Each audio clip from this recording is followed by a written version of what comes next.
Good afternoon, greater Philadelphia area. This is Toole Time Real Estate Radio on WWDB 860 AM. I'm Tom Toole. She's Sarah Timon. We both work at the Tom Toole Sales Group at RE/MAX Mainline, the #1 RE/MAX team in Pennsylvania since 2018. And we have got a lot to unpack today. We've got the post-Fed meeting reaction along with the double whammy of the Consumer Price Index data getting released last week. We've got another MLS, the fourth MLS, pushing back against this lawsuit here. MLS PIN, and they've got some very interesting things to say in the second segment about the DOJ and what the DOJ is proposing. And lastly, we've got Aaron Hall coming in from Painter One of the Main Line to talk about all the services they offer. He's got a real crew, a real business. He shows up on time, gets things done, so excited to chat with him as well. So if you like what you hear, you get some value out of this, make sure to subscribe to the channel. Hit the bell for notifications, and if you want to schedule a call with our team, and Sarah specifically, she knows what she's doing, you want to make sure you click on the link in the comments. So I'm sure you watched the entire press conference with Jerome Powell, right? Is that? Oh, of course, right? Streaming live in the Time and Hogue household. But in all seriousness, so Jerome Powell came out, spoke last week. They had the Fed meeting. They are maintaining the current federal funds rate, and more importantly, I think this is not like a surprise if you've been following this, but they finally said it, that there's only going to be one rate cut expected this year from the Federal Reserve. We also had the Consumer Price Index data come in below expectation. If you don't know what that is, it's basically the cost of goods and what people pay, and that caused the market to rally. The Dow Jones went up. Mortgage rates came down a little bit. The 10-year yield went down. So what do you think about all this, Sarah? What's your outlook on the rest of the year now that we know that the Fed is revising their plans when it comes to the federal fund rate and rate cuts in 2024? Right. I mean, I think what we've been pretty clear on for the last, several months is that the rate cuts, because at the beginning of the year they were predicting there could be like 6, and then it was like I think the Fed said 3, but some people did say 6. Yeah. Which I did not believe. I was Right. like, you got to be kidding me. Right. So, they had been kind of revising. They'd been like holding off, and the longer that you hold off, the less opportunities there are throughout the year for these rate cuts to occur. So, I am not surprised, and we'll see if they even give us one. I think you're going to get one by the end of the year. But if you look at like the dot plot, so this is very interesting. If you don't know what the dot plot is, it's basically what all the voting members of the Federal Reserve they tell you where they think the rate should be, and it becomes like this big chart. And what the dot plot indicates is that we're going to see 2025 as a much more aggressive rate cutting environment. Although a lot of people think it's going to be shorter than what we've seen in the past.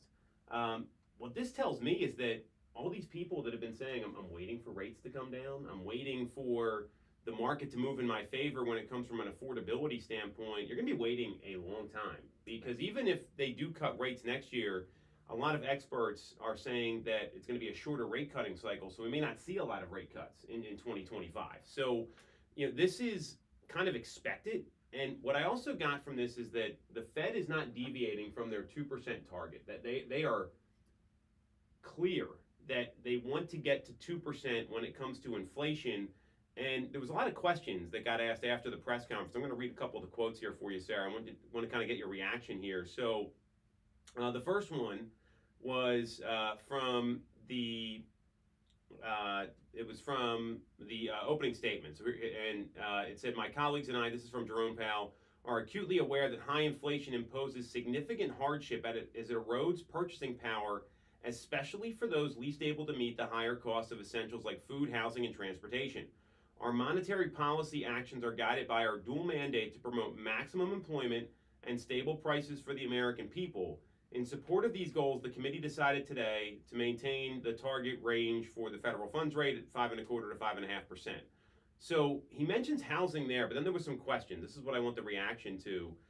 Michael McKee from Bloomberg, is there any kind of concern for housing or financial stability and banks in leaving rates where they are for too long?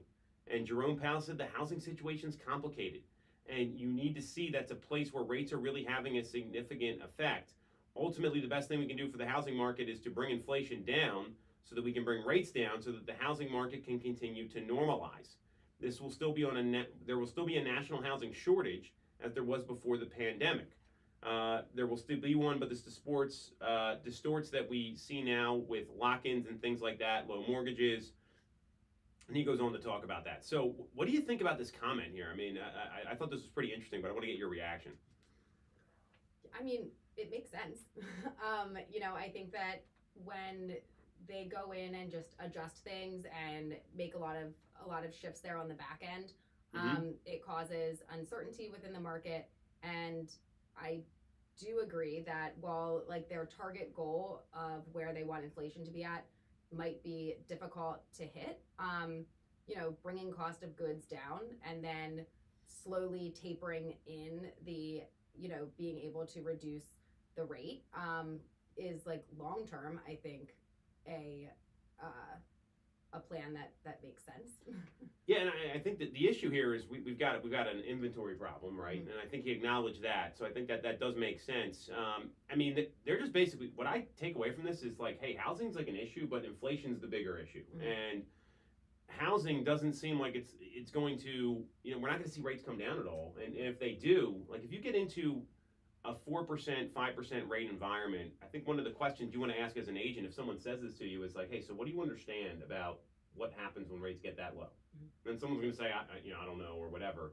The last time that happened was a global pandemic and a financial meltdown. And if rates are going that low, that means there's economic crisis, which probably means housing prices are going down. So I think you really want to explain that to people, and that's probably one of the easier things to walk folks through. And then it's going to come down to if someone's actually motivated or not to actually make a move. And that's really what this is. I mean, I think we're past the, hey, rates are low, I'm buying a house sort of era that we were in.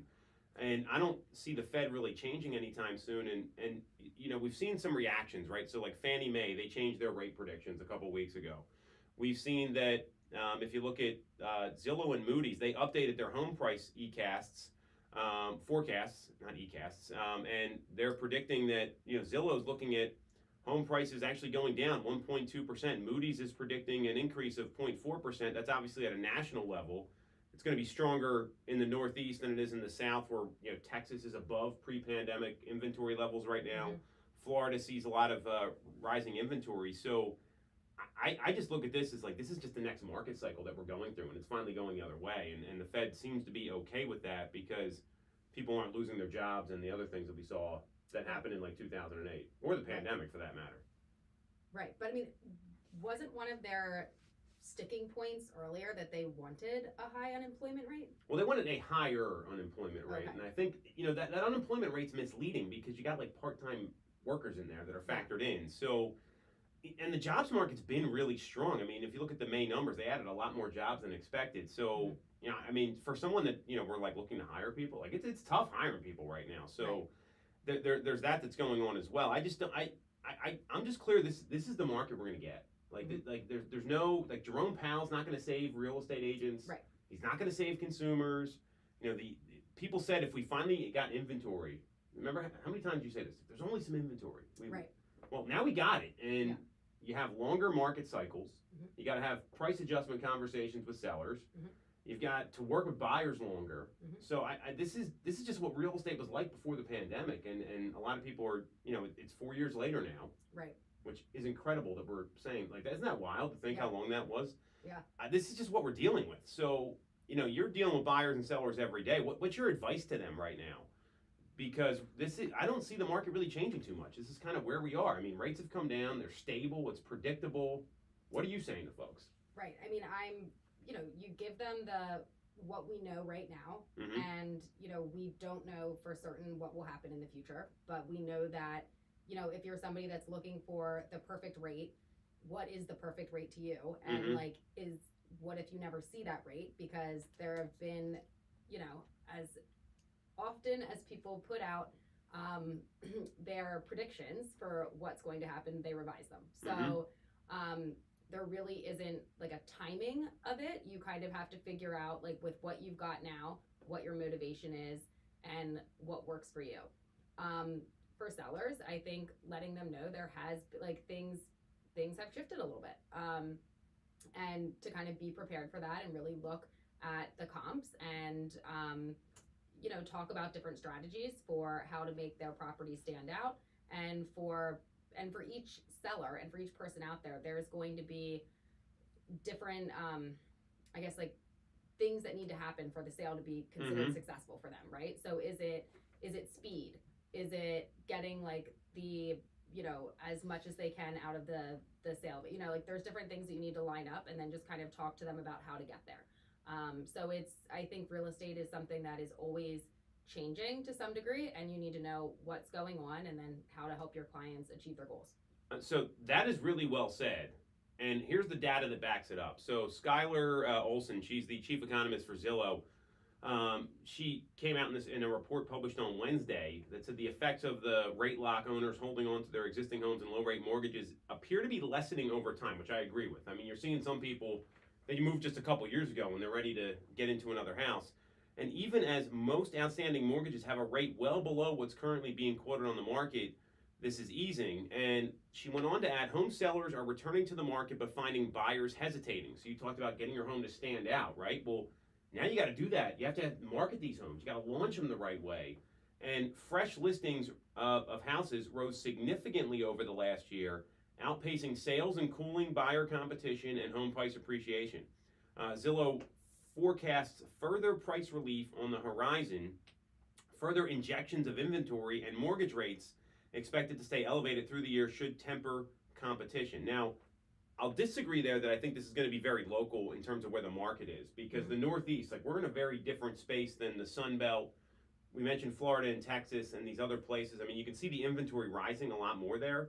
We're up like 10.5% year over year in the greater Philadelphia area, not like exactly 10.5% year over year compared to this time last year. So that being said, you still, I mean, we're talking about before the show, some listings that our team has that we got to work them a little more. You got to talk to the sellers more. It takes like 3 weeks to sell a home instead of 3 days. And that's still very low. Like 3 weeks pre-2020, I'm like, awesome. We did a great job. This is fantastic. So this is something that's really important. So, I mean, have you, what's your reaction been from your clients that you're working with right now, Sarah, that like you're having these conversations with them? I know you're doing this right at the initial meeting. Like, are they open-minded to it? Are they receptive? Are you getting any pushback? Because that's always the tough part about this. Both. Okay, good answer, right? I think that's real life. So I have some that are very receptive, and you know, and I've had the conversation with them too, where it's like because oftentimes there's, you know, somebody selling their house and then their friends and family members who are not involved in real estate are saying things like, what, your house hasn't sold yet? It's been up for a week. Like, what's wrong? Da da da da da. And you know, just kind of explaining like, this is where we're at. And sometimes the best thing that you can do is just take a breath. Like, the immediate reaction, I think, is usually to be like, all right, so what, do we need to do a price adjustment? Do we need to hold another open house? Do we need to do this or do that or do that?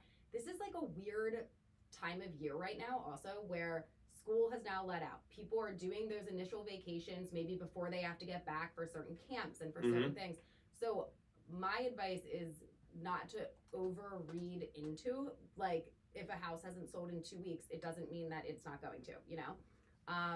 And paying attention to the feedback, like making sure that it's still continuing to get views on the MLS, on Zillow, that you're still getting showings booked. As long as those things are happening, it's still relative, it still has a shot. Where you need to kind of, you know, reevaluate some things is if you're no longer getting showing requests, you're no longer getting phone calls from agents, there's no interest. It's not ticking up on any of the sites for views or anything like that. Well, at that point, it's a little bit stale.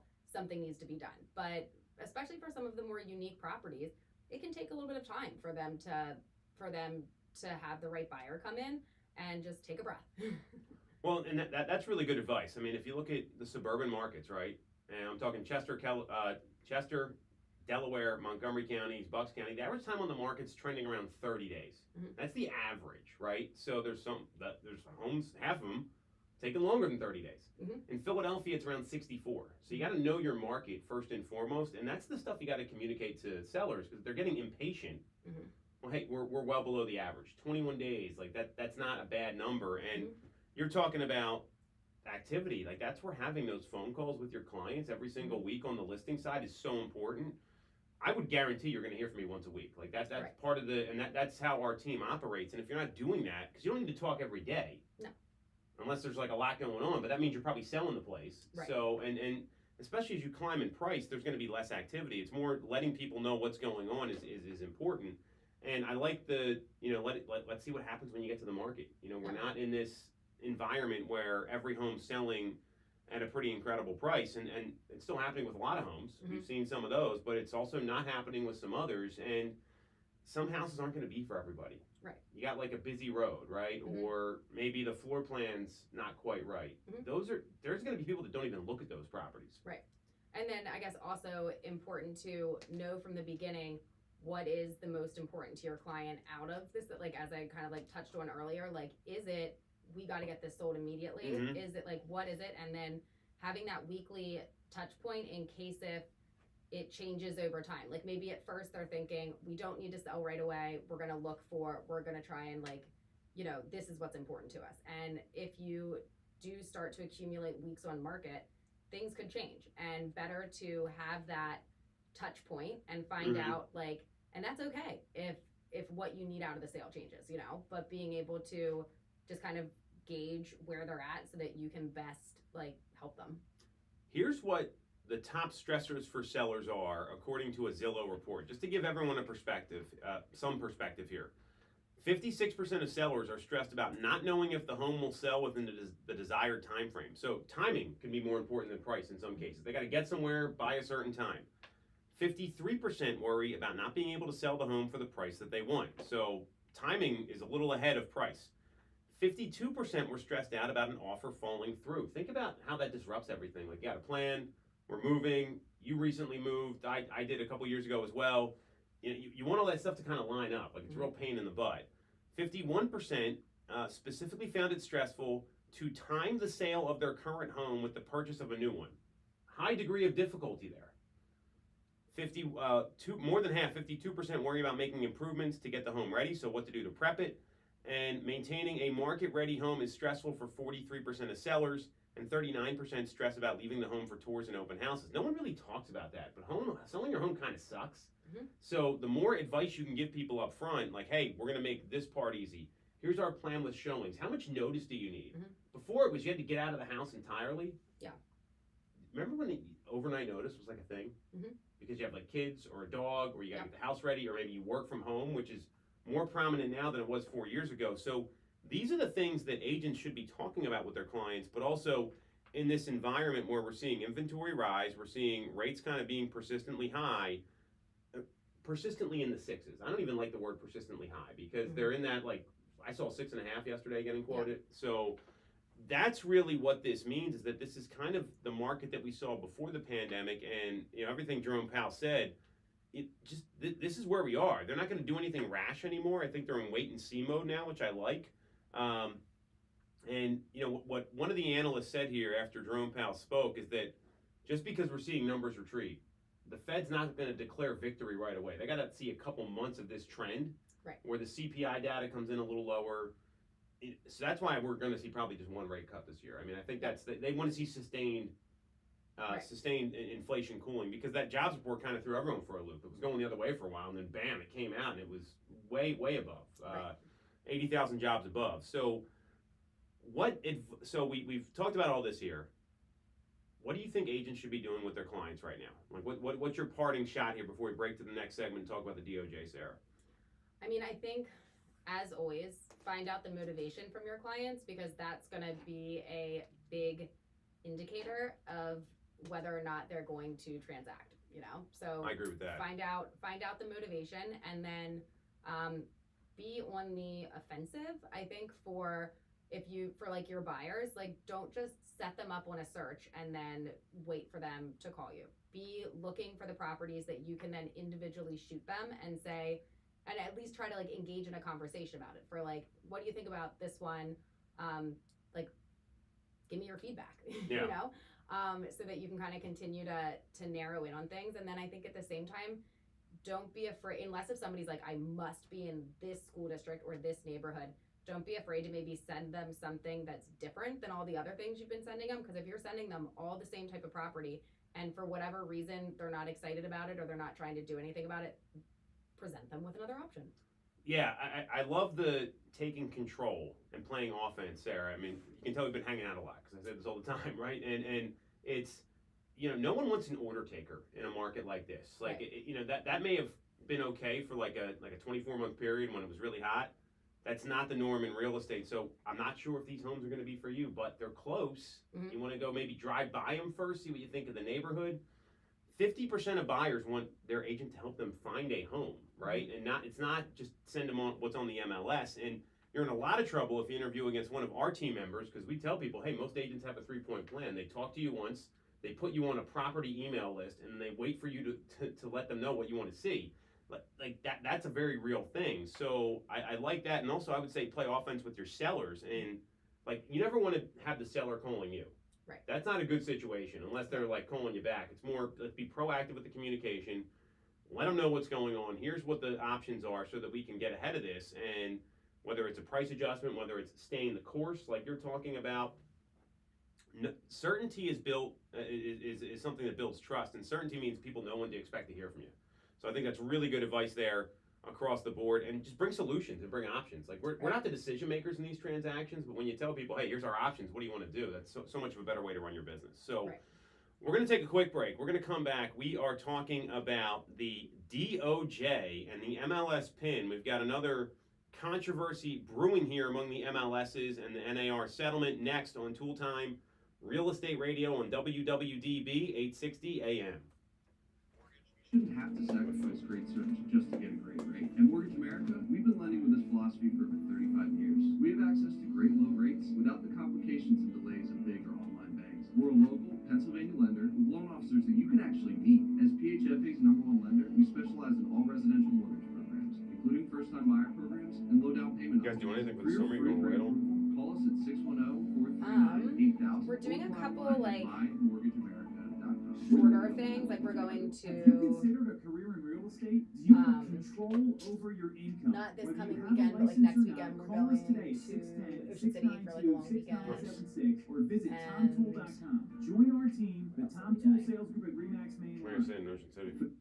Eric's aunt's Mortgage house. service and great rates on your money. And then we- Look no further I than Mortgage forget what America. street We've it's been on. It's on, like, operating the in the greater Bay Philadelphia side. area for 40 years with a focus So they, like, hang out the water to it? They go to the beach? access to home Go to the beach. purchasing. Whether you're a Some people, like, first-time they never, buyer, like, go to the beach when upsizing they or go in the Bay. It's like, downsizing, I or don't understand. different Yeah. financing, It's like- we have it's not, like, programs for you. far. We also It's, have closing cost assistance programs. Well, and what is that access one to is the one subsidized street interest called rates. Bay Street? Pre-approval is free. Yeah, well, no where you are, cost or yeah. commitment. Yeah. The Bay Street doesn't go down where Visit you our are. website okay. at They have that weird golf course there in the airport. Give us a call okay. at We're on, like, 24th. 610-439-8000. Yeah. We I get always where have a they are. person I've been available there to all the take your time, call but- with No idea where around-the-clock we're going. human service. Purchase your home. And then actually we just and booked, local service you find at Louis, Mortgage my America. dog is turning 8 this year Wow. on Have you August 8th. considered a career in real And, estate? we Do you want booked control a over your place income? at like the License or not, call us Bay, today at the Chesapeake Bay 610-692-6976. in Maryland. That's actually pretty cool. To be able to like Visit run around. TomToole.com. I wanted to do Join it our on the team, 8th the because I Tom was like, Come on. that's what it has to be. Main Line. 888. Didn't work out for that day.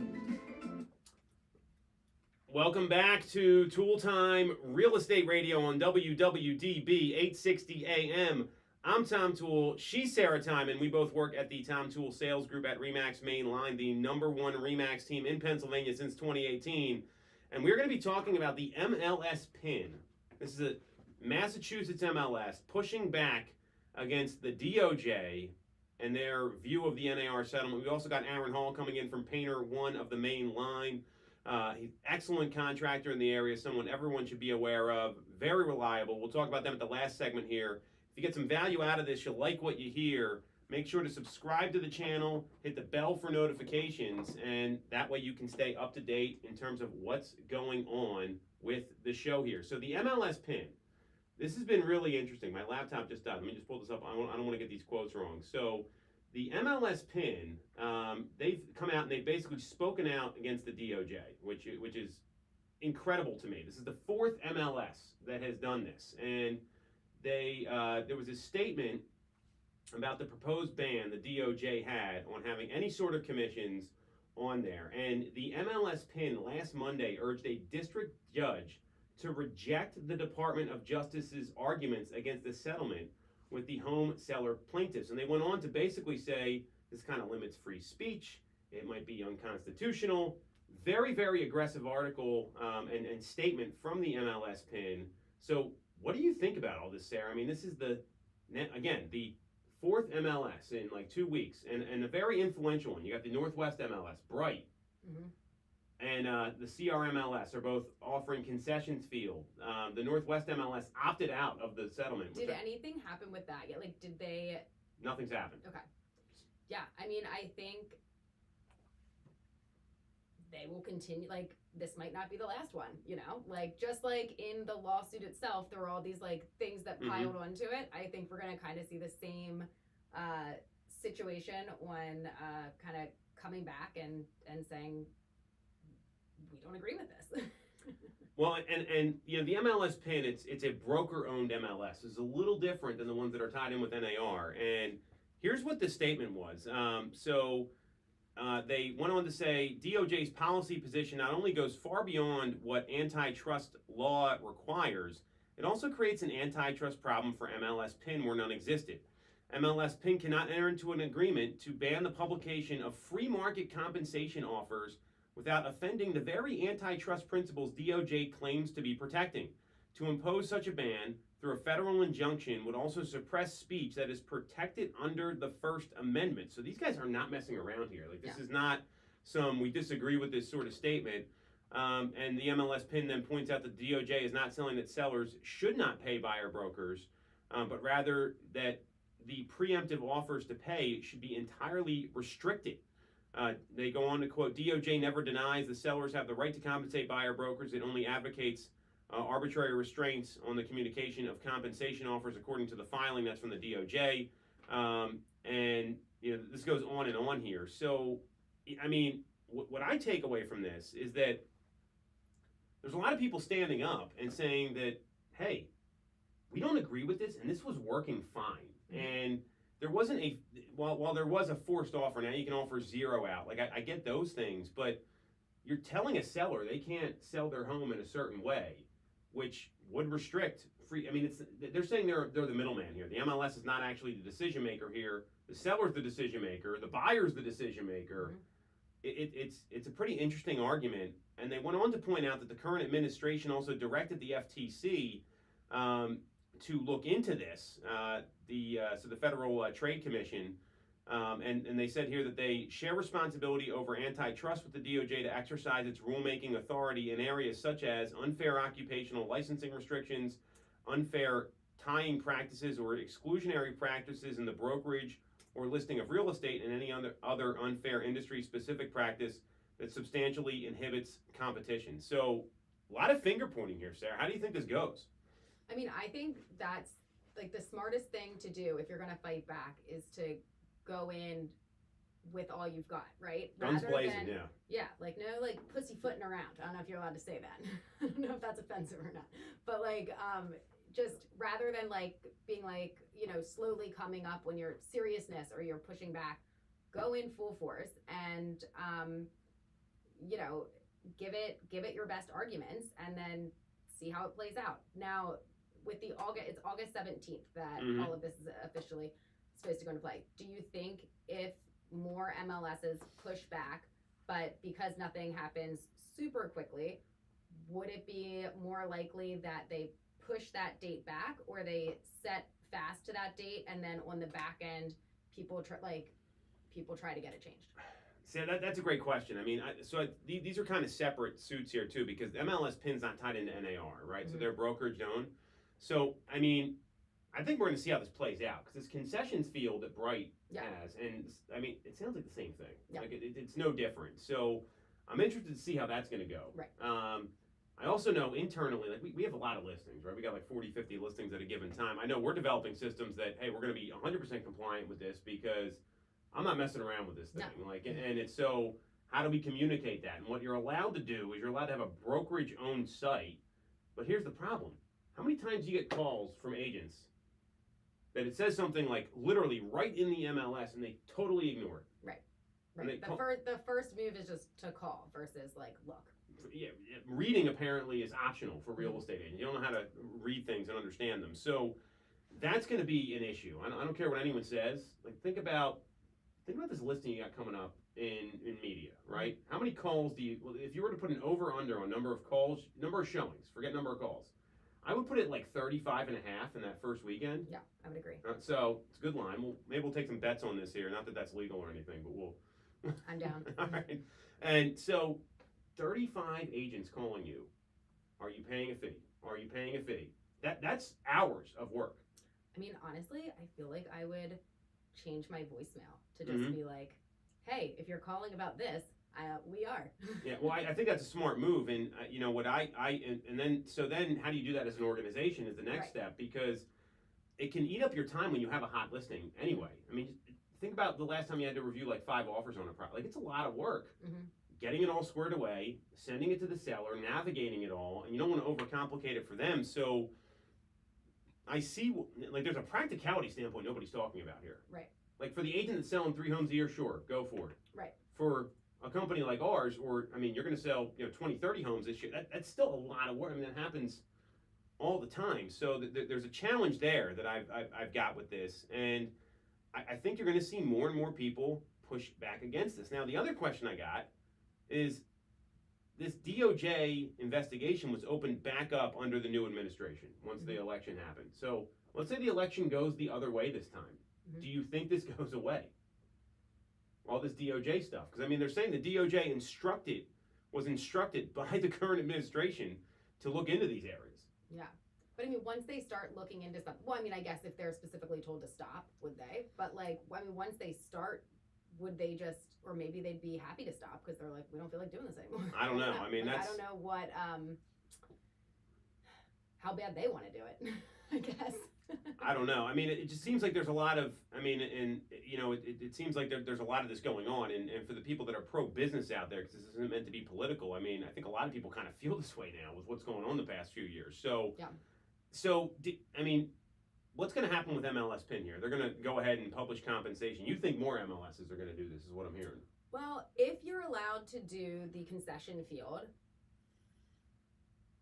then that solves it. Like, if you're just looking to solve the problem, and right now I would say the problem is being able to, at like a pace that makes sense, get the information out to everybody when you have a listing, what the compensation will be, so that agents know prior to bringing their client through whether or not they need to account for paying the fee or not. Because like the fee needs to be paid, so being able to break that down.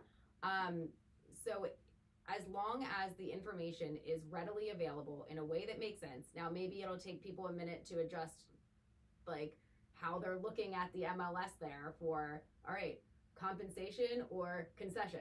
Like, I don't know, maybe it'll take people a minute to figure that out. But as long as the information is there, then I don't know that there's any reason to go back. Although what I would want to know is, for the concession field, is it a range? Is it like, are you able to put in, because I think it's $1 or percentage in Bright. Oh, you can put percentage, then boom.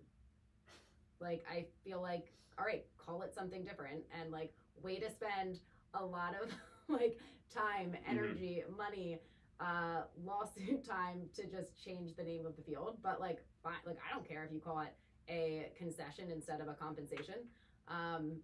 But as long as like people are able to get that information easily, at that point, then I guess there's no point in pushing back, in my opinion. I think the MLSs are going to get challenged here. I mean, because this is the same thing. Like, right. I mean, it's right. So would they allow just changing the name of it to be a solution? That's what I don't get here. Like, and if that actually flies, then what was all this for? Like, right. I mean, so Michael Ketchmark could get paid. Was that the end game here? Yeah.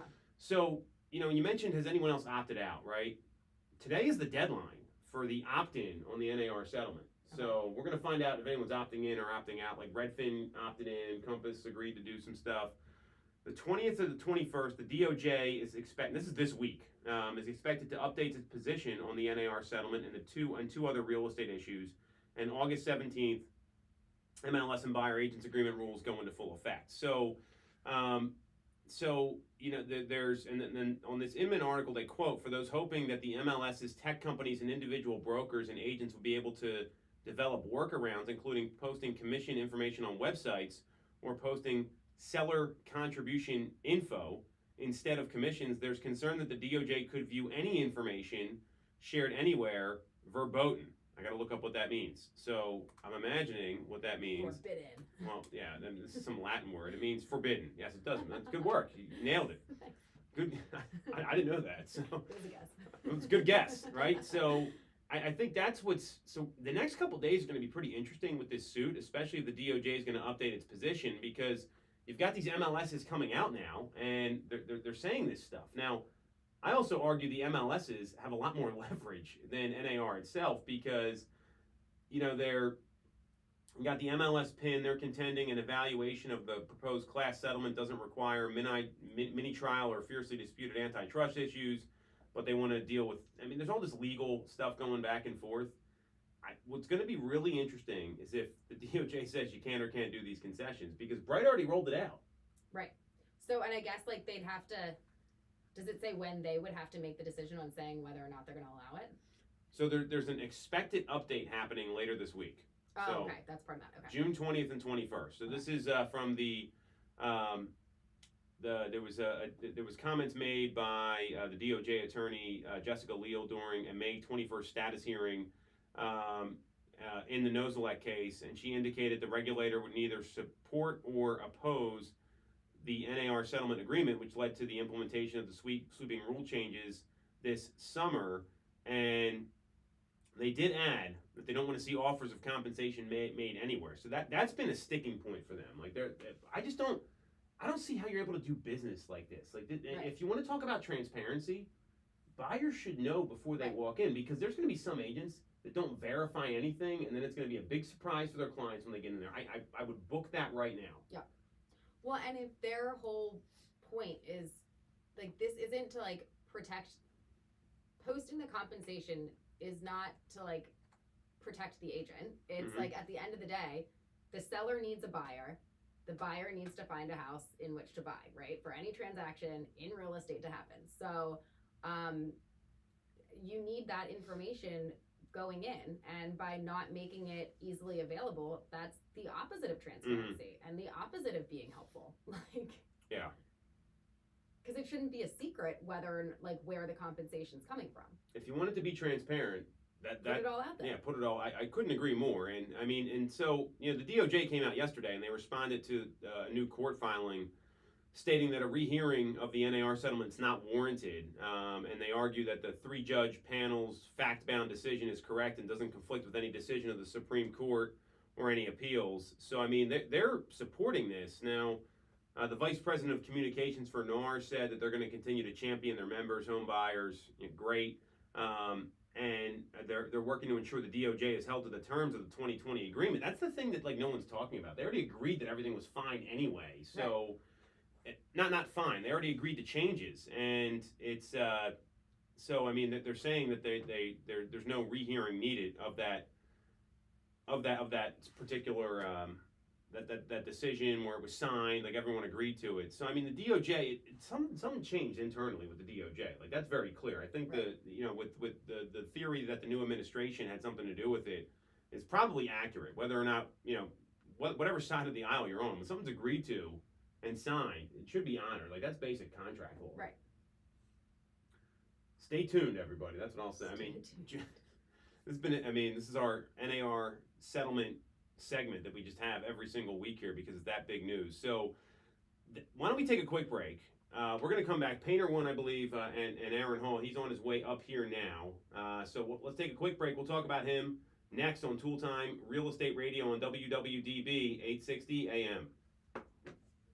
For Hope he's real here. estate, What are we you gonna have talk about? control over your income. Whether you have a license or not, call us today at 610-692-6976 or visit So I was like, oh my God, we need to, TomToole.com. like, Join our team do it at the big Tom time. Toole Sales Group at RE/MAX And then nationwide. so we were The like Tom looking at Toole these Sales bay Group is houses. the number one and RE/MAX team in Pennsylvania with we're over gonna have, like, Eric's 165 cousin million in volume for and her husband and 2021. their kids. I'm come Tom along Toole, with and some our fun team for has everybody. achieved that kind of But they success couldn't by do being a that great place weekend, to so we work had to do with like a different and weekend, to work which is for. fine. But I No was one like, knows Eric, greater I don't Philly know. better than Like, we do. We that's know not his real birthday. estate, And but Eric more was know. We hire the best agents dates and we give them all and the tools to whatnot. succeed. And I was like, Even our brand new I think agents he sell would, 17 but to 24 homes a ultimately year decided because our team to do delivers it a the different best weekend. experience But in real it'll be estate. for him. Teams deliver a better experience than individuals, He had to go and to we're a the top vet. 1% real Right, I don't estate know team what in the this fucking country. guy is. We call it Wait, did he say AAA he was on service, his way out? where your Or is he advocate, Fine with ally, Ryan, and just here advisor. 10 minutes Because ago. this isn't a transaction to us, it's a relationship.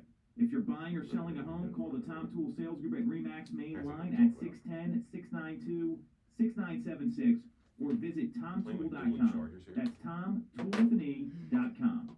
Sell your home for more, and remember the real Does that estate silver golden thing rule. not come out that you You can have two always get clubs? more No, it's when just you like work with club. Tom Toole. Oh. You shouldn't have to deal 30 seconds. When getting your mortgage from a big or online bank. At Mortgage America, we have access to big bank money, but with the personalized and detailed service of a local bank. We are here in your community and ready to serve with fast settlements, How about having low trusted down vendors? payment options, and That's first-time home important. buyer We can go through that, programs. then we can Pre-approval continue is free, I no got it. cost. 10 seconds. For more information, visit our website at mymortgageamerica.com or give us a call at 610-439-8000. We're Jersey West.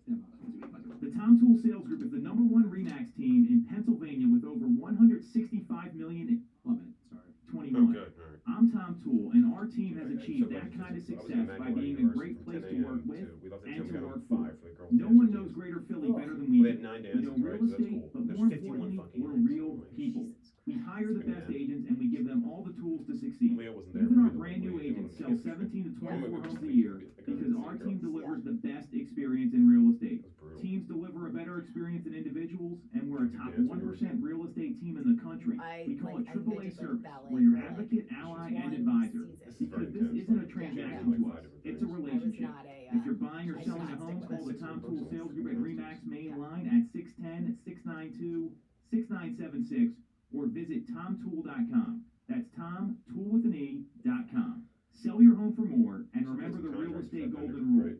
You always get more You got when you contractors work for with that Tom vendor Toole. list. Well, I'm trying to.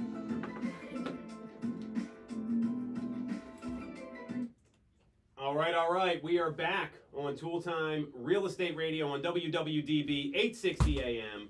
I'm Tom Toole. She's Sarah Timon, and we've got Aaron Hall here from Painter One of the Main Line. Very excited to talk with him. Sarah and I both work at the Tom Toole Sales Group at RE/MAX Mainline, the #1 RE/MAX team in Pennsylvania since 2018. And if you get some value out of this next segment, it's important having trusted vendors like Aaron and his company so you can refer them to people, especially as a real estate agent. You get some value out of this. You like what you hear. Make sure to subscribe to the channel. Hit the bell for notifications. So, Aaron, grateful to have you on, man. I appreciate it. Just talk right into the mic here. We didn't get you any prep. You got here right on time. Yep, This thank guy's you. out doing work and helping people. So tell us a little bit about your company. I mean, I know we've worked with you guys in the past, but give everyone the breakdown of Painter One and what you guys do and what you specialize in. Yeah, sure. So Painter Nothing like One raises is mainly a residential and commercial painting contractor. We're right outside of Melbourne, Pennsylvania, but we serve Chester County, Montgomery County, Delaware County. It's myself right now as owner and also one lead salesperson. And also we just in the last 30 days hired our project manager, which created a great opportunity for us to just continue to grow, bring value to customers, and focus on the finished product for everyone. So running a business like yours, I think, is tough for a lot of reasons. One is contractors, like real estate agents, they get a bad rap because for whatever reason. So I know your company's designed to kind of avoid all that with like scheduling, communication. You have multiple people in the office. So tell us a little bit more about like the client experience, because we've referred you to our clients and they've been super, super happy. But I don't think a lot of people have contractor experiences like that. Sure. So yes, we certainly are trying to set ourselves apart from everyone else in that sense. We really drive communication, thorough proposals, so that there's a clarity to what is expected from us as the contractor and what is expected from the client as well. So, we really dive in at that initial conversation, make sure that we understand what the expectation is, what the goal is, and then we really outline that in a really thorough proposal. And then once, we move forward, there's a dedicated project manager, a dedicated crew foreman, and that same process is just followed through to the completion of the job. Communication, progress reports, daily progress reports, We're big on taking photos, making sure that we capture everything before, during, and after. And the key thing is once we start, we finish through. If there's a certain deadline, we adapt and adjust to make sure that we meet those needs.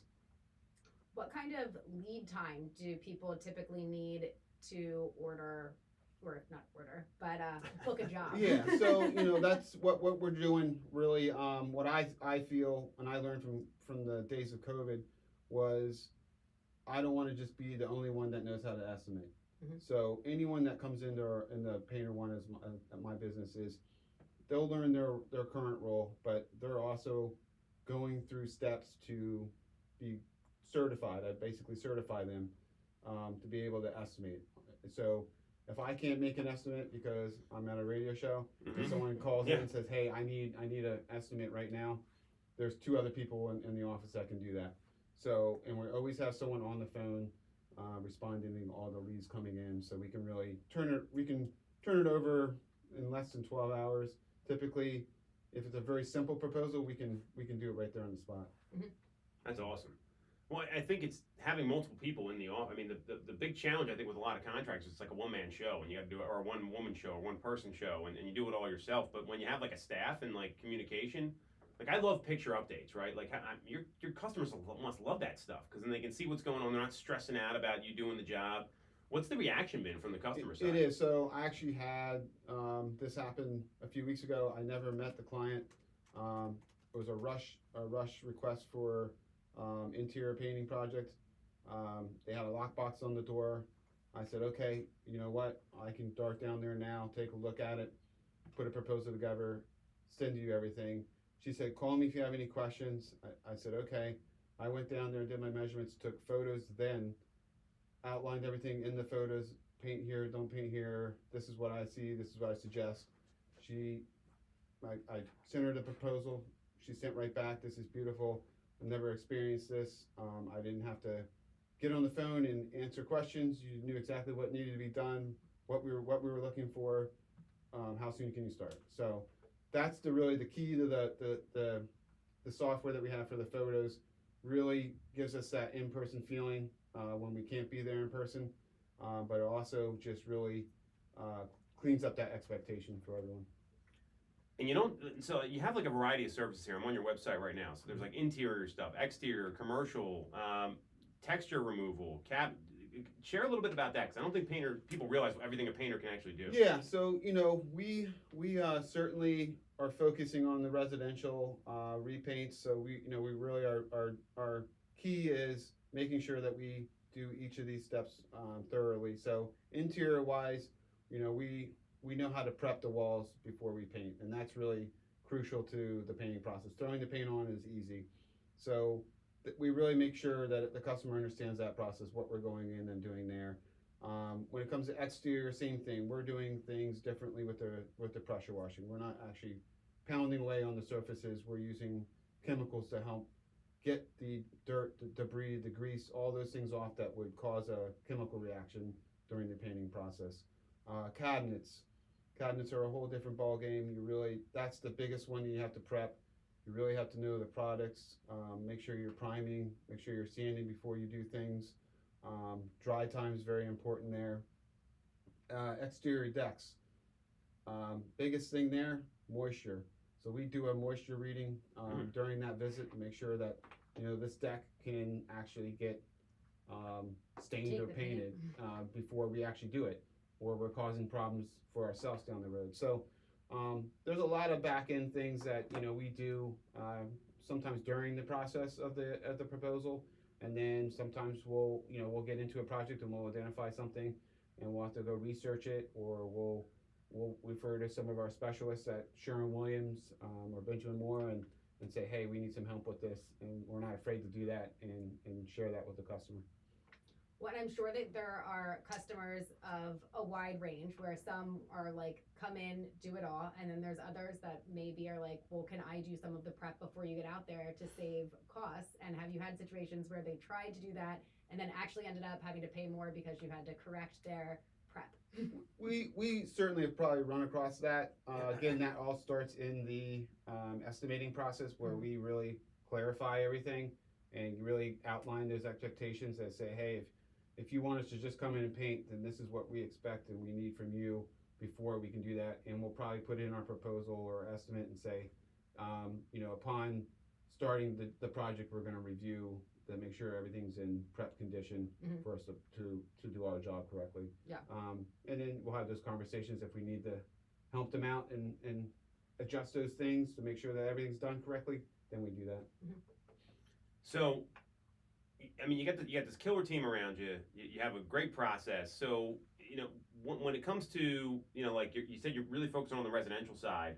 Tell us a little bit more about like how you got into this business, because I don't think like you're running a business, and I don't think a lot of people in your line of work actually run a. It's no different than real estate. You have people that just kind of go and they paint houses or go and they sell houses, but you're running a business. So like, what inspired you to do that? Yeah, so I learned really from working for a lot of small business owners through college, really through high school through college. My own family owned a hardware business and things like that.